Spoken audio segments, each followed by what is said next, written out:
I got this super powerful vacuum off of Timu. Um, it's supposed to be equal to or similar to a Dyson. You know those Dysons. Uh, you know what? I just realized this is a dust buster with a little suction thing on it.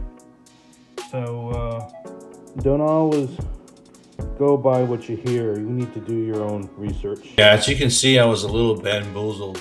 And that happens because Timu will actually show you one product, and then you're thinking, oh, this is what I'm getting, and you'll get like a mini thing. So that vacuum is literally a dust buster and with a handle, which is fine. I have a small place. This is not a really big deal. But when you're working with individuals, there's a couple things you can do to check them out as far as their services to make sure that they're legitimate. So the first thing I do is I go down and I look at their work history.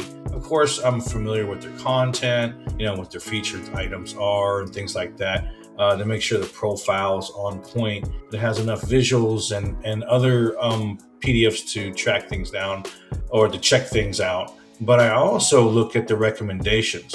So I received 61 recommendations. All these different individuals have given me recommendations. And you can actually talk to these people, track them down if you really want. And so that's the first thing I end up doing if I want to engage with the business.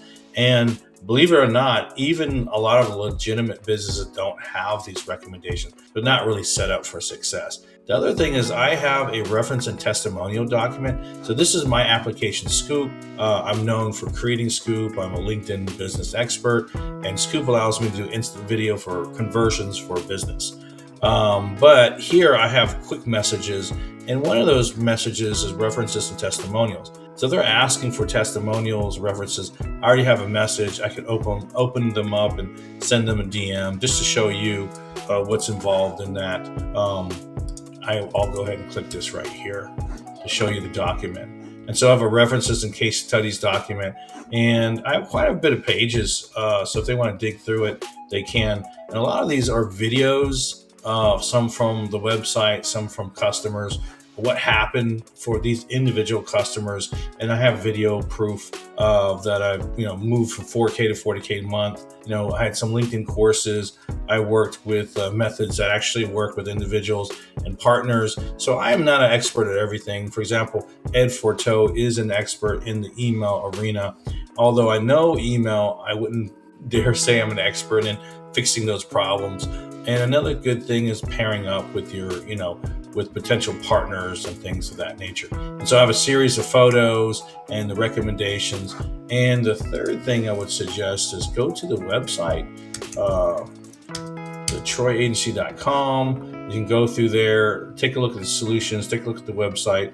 What kind of projects, did they work on? I've done a lot of Fortune 500 gaming development, app development, and a ton of LinkedIn business type of software and tools. And so if you go back to the website, you can scroll down and see, we have testimonials as well in here. And they can scroll down and take a look at it. What are their solutions and that sort of thing. And sometimes you can find a little bit of different information on their website compared to the profile. For example, I don't have my 4-hour consulting on my LinkedIn profile, but I do have it here. Scoop is a very simple software. It's $47 a month. And this, I don't have a pricing because every client is a little bit different. They may a la carte or they may have the entire package. All depends on what they need. And so a lot of these will lead you to a scheduled consultation, and then you get more information. So those 3 different ways that you can go and vet your next B2B partner. All right, hopefully this is helpful to you. All right, and have an awesome rest of your week.